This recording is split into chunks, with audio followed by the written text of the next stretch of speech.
Bienvenue à tous, merci d'être là, merci de regarder cette vidéo. Peut-être avant d'aller plus loin aujourd'hui, un petit rappel des deux vidéos précédentes. Donc on sait que Dieu existe de toute éternité, que dans cette éternité, il a créé son Fils Jésus, qu'entre le Père et le Fils, il y a l'Esprit Saint, et que les trois forment la Sainte Trinité. Jésus a créé tout l'univers, visible et invisible, et donc le pourquoi de notre existence, c'est Jésus. Nous sommes faits pour Jésus. C'est le pourquoi. Donc si vous posez la question pourquoi je suis fait, c'est simple, vous êtes fait pour Jésus. Malheureusement, lors de ce projet initial, Lucifer, qui était le porte-lumière, l'être le plus beau après Dieu, il n'a pas agréé au projet divin et donc a été jeté sur terre et en enfer avec un tiers des anges qui ont voulu le suivre. Grosse catastrophe. Et ce faisant, il a dit à Dieu, je suis certain que l'homme préférera me suivre moi plutôt que toi. C'est ce qu'on appelle le combat spirituel. Effectivement, Satan a tenté Adam et Ève, Adam qui était l'homme, le premier homme qui a été créé par Dieu, à partir de la poussière, et hors de Adam a été créée Ève, hors de sa côte a été créée Ève. Ève a plutôt suivi la voie de Satan plutôt que d'obéir à Dieu, et ça a eu des graves conséquences. Première conséquence, ce non à Dieu délibéré, vraiment délibéré, ça s'appelle le péché. Et ça s'appelle le péché originel. Nous sommes tous marqués de ce péché originel. Deuxième conséquence, ils ont été exclus du jardin d'Éden. Le jardin d'Éden, c'était une place où vous avez accès à Dieu. Donc ils parlaient librement à Dieu, ils étaient en contact avec lui, et donc ils étaient super beaux dans ce jardin d'Éden. Lorsqu'ils ont été exclus de ce jardin d'Éden, ils ont été aussi rétrogradés. Donc il y a eu une dégénérescence de l'homme et aussi de l'univers visible que Dieu avait créé. Je vais ouvrir une parenthèse un petit peu plus tard par rapport à ça. Et troisième conséquence, corollaire de la deuxième, c'est qu'on est marqué maintenant par la mort. L'homme est voué à la mort, tout simplement. Évidemment, la Sainte Trinité n'a pas voulu laisser ces choses en état et a dit on va simplement racheter l'humanité via l'incarnation de Jésus. Et on verra une prochaine vidéo sur la Noël, sur l'incarnation de Dieu en homme. Mais ça, c'est vraiment le projet. C'est un projet de longue haleine. Et ça passe par les patriarches. Vous avez certainement entendu parler de Mathusalem. On dit être vieux comme Mathusalem, ou ça date de Mathusalem, donc ça date il y a très longtemps. Ça passe par les patriarches. Les patriarches sont des êtres humains, descendants directement d'Adam et Ève. Alors, il y a les patriarches d'avant le déluge et il y a les patriarches d'après le déluge. Et je vous disais que l'homme a régressé, l'humanité a régressé. Et donc, c'est cette fameuse parenthèse dont je parlais, là où Darwin voit une évolution d'un être unicellulaire à l'homme, en fait, il s'agit d'une régression. Souvent, on me dit, oui, mais alors les dinosaures, si Dieu a créé l'humanité, d'où ils viennent les dinosaures? Il faut savoir que après Adam et Ève, il y a eu Caïn et Abel. Caïn a tué son frère Abel. L'humanité a vraiment été dégénérée, très laid. Donc les hommes de Néandertal, Australopithèque, etc., en fait, c'était des hommes dégénérés. C'était une nature humaine qui n'avait plus rien à voir avec ce que Jésus avait créé à la base. Il y a aussi ce fameux passage où les fils de Dieu, c'est traduit comme ça dans la Bible, c'est une mauvaise traduction, avaient des rapports avec les filles des hommes. Et en fait, c'était des démons qui avaient rapport avec des filles des hommes et qui ont créé des êtres extraordinaires, comme des géants, des êtres absolument qu'on ne voit plus maintenant. Et les dinosaures, c'est issu aussi de cet accouplement de démons avec des animaux, et ça a créé les dinosaures. Bon, encore une fois, pour les intellectuels, je sais que ça a l'air complètement dingue, mais c'est la réalité. Ainsi soit-il. Ce faisant, Dieu, voyant cela, se dit « Je ne peux pas laisser les choses en état. Je vais donc détruire ces créations qui n'ont plus rien à voir avec ce que moi, j'avais créé au départ. » Et donc, il a dit « Je vais noyer cette humanité, cet univers visible dégénéré. » Mais il y a toujours eu, hors de Adam et Ève, et dans leur succession, des êtres qui avaient un rapport particulier avec Dieu et qui suivaient Dieu. Donc il y a eu Abel qui est malheureusement qui a malheureusement été tué par son frère, qui a été remplacé par Seth. Il y a eu plusieurs descendants à Seth, dont Mathusalem, justement. Tous ces patriarches avant le déluge vivaient extrêmement longtemps.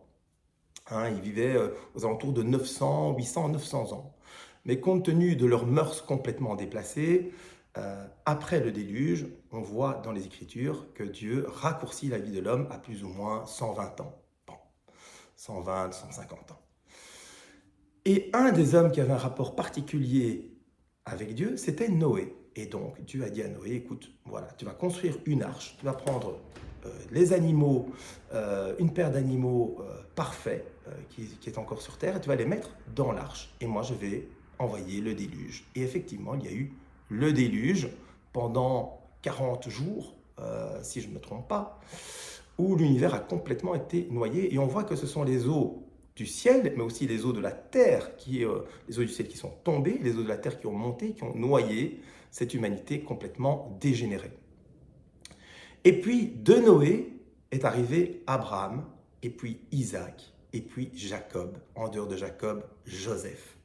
C'est là que se termine la Genèse, Joseph. Tant Abraham qu'Isaac, Jacob et Joseph avaient un rapport extrêmement particulier avec Dieu.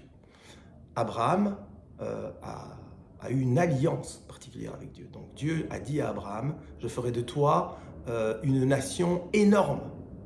Regarde les grains de sable sur la plage, eh bien voilà les enfants que tu auras. Alors je ne vais pas rentrer complètement dans l'histoire d'Abraham maintenant, c'est vraiment pas le sujet. Ici vous avez des commentaires, vous pouvez me demander si vous le voulez d'aller plus loin dans cette histoire d'Abraham, mais il suffit honnêtement de lire la Bible et la Genèse, vous allez voir, c'est une histoire magnifique. Ce que je voudrais dire, c'est que tant Abraham, Isaac, Jacob et Joseph, et même les frères de Joseph, même s'ils étaient un peu moins parfaits que lui, avaient tous une relation particulière avec Dieu et suivaient Dieu. Voilà. Autre particularité de tous ces êtres humains, en tout cas Abraham, Isaac, Jacob et Joseph, ils étaient extrêmement simples. C'était des gens simples. Abraham, Isaac, Jacob étaient des bergers, des gardiens de troupeaux. Alors, ils étaient aussi extrêmement riches, parce que comme ils suivaient Dieu, Dieu les bénissait et ils avaient beaucoup de biens. Nouvelle parenthèse, si vous le faites, ça peut vous arriver aussi. C'est sympa ça, d'avoir beaucoup de biens grâce au Seigneur en suivant ses voies. Bon, voilà, je ferme la parenthèse, c'est un petit peu d'humour. Mais donc voilà, ils étaient très simples, étaient bénis par Dieu et ils avaient une grande humilité. Et c'est ce que j'ai noté sur mon tableau aujourd'hui, j'espère que vous le voyez bien. Orgueil, c'est l'attitude de Satan, c'est ce que Satan dit à Dieu. Moi, je vais tenter l'homme, ils vont me suivre moi, etc. Et il le fait en séduisant. Dans les Écritures, on voit que Satan séduit Ève, alors que Dieu, lui, il opte pour l'humilité. Et on va voir dans les futures vidéos que Dieu, en réalité, va toujours choisir d'aller par un chemin d'humilité pour atteindre sa grandeur maximale. Abraham était rien, c'était un simple berger, être humain. Mais par lui est arrivée vraiment l'humanité des chrétiens. L'Église, on peut même dire que l'Église se base sur Abraham. D'abord Abraham, il y a eu le peuple hébreu, on verra un petit peu cette histoire du peuple hébreu. Mais surtout à partir d'Abraham, arrive Jésus, et à partir de Jésus arrive l'Église, et nous faisons partie, nous, chrétiens catholiques, de cette Église. Donc, toujours Jésus choisit, Dieu choisit, de venir dans le plus petit pour arriver à un état très grand. Et ça nous concerne en premier lieu, nous aussi. Donc, si vous voulez, souvenez-vous de la vidéo, je vous invitais à faire un chemin intérieur et vers le haut pour trouver Dieu. C'est le but de notre existence. Souvenez-vous, le pourquoi nous sommes faits pour Jésus, le but de notre existence, c'est de trouver Dieu, de chercher Dieu et, si possible, le trouver. Eh bien, ça se fait par l'humilité. Alors, un jour, un prêtre en confession m'avait dit, vous savez, vous ne pourrez parler à Dieu, Dieu n'entrera en contact avec vous que si vous avez beaucoup d'humilité. Vous devinez, c'est très difficile. Pour moi, d'être humble. Je crois que pour la majorité des gens, c'est très difficile d'être humble. Hein, on a toujours envie d'être servi, on a toujours envie d'être considéré, etc. Alors que Jésus dit très bien, je ne suis pas venu ici pour servir, je ne suis pas venu ici pour être servi, pardon, mais pour servir, justement. Hein, donc notre but aussi, c'est de servir. Voilà. Donc ce petit lapsus, c'était très bien pour souligner que moi, j'ai très difficile à servir et que je devrais donc plus avoir tendance à faire cela. Et je vous invite aussi à cela. Donc ce chemin intérieur et vers le haut, vous ne pouvez le faire que si vous avez une grande humilité. L'humilité va optimiser vos chances de trouver Jésus à l'intérieur de vous. Voilà.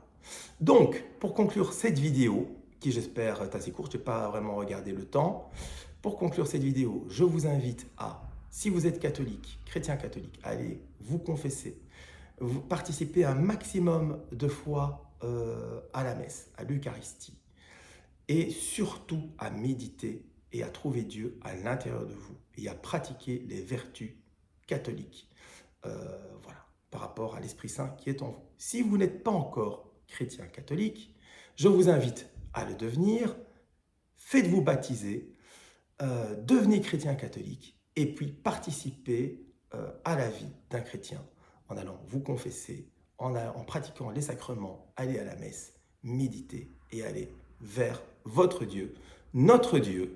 Ainsi soit-il, je vous souhaite une excellente journée. On se retrouve la semaine prochaine pour une prochaine vidéo. À bientôt, au revoir.